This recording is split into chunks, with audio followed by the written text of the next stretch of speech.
नमस्कार मित्रांनो, मी Amol Talekar, by qualification BSc agree.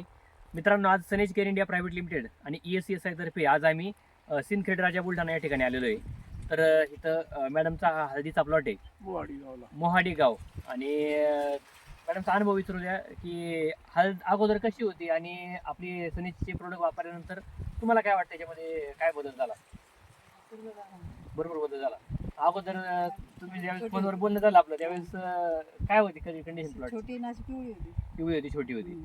आज जवळपास आपल्या विचार केला तर तिथं पाहायला गेलं तर ह्या हाईटला प्लॉट आलेला आहे.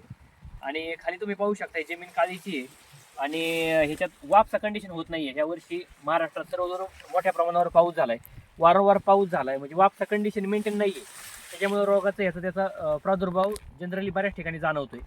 पण तुलनेत इथं जर पाहिलं तर आपल्याला रोगाचं किडीचं काही प्रमाण दिसत नाहीये आणि हळद पण चांगली वाटते. तर तुम्हाला काय वाटतं, कशी वाटते हळद? हळदीची प्रमाण चांगली आहे, क्वालिटी चांगली आहे तिची आणि तुला नवलाच चांगल्या प्रकारची फुलं नवीन पाणी.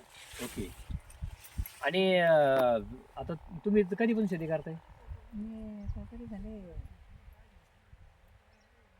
7-8 वर्ष. 7-8 वर्ष झाली.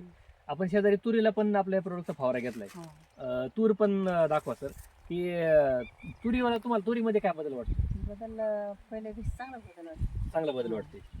म्हणजे आज खाली एकच डोक्याच्या फवारणी केली ना. एकच फवारा केलाय. बघा मित्रांनो, की आपण तुरीला पण ट्रीटमेंट केली, हळदीला पण ट्रीटमेंट केली आणि वातावरणाची साथ नसताना पण तुलनेत विचार केला तर खूप जबरदस्त प्लॉट आपला हळदीचा आणि तुरीचा पण बसलेला आहे.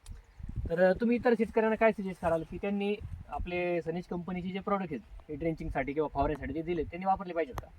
वापरलंच पाहिजे. वापरले पाहिजेत. धन्यवाद.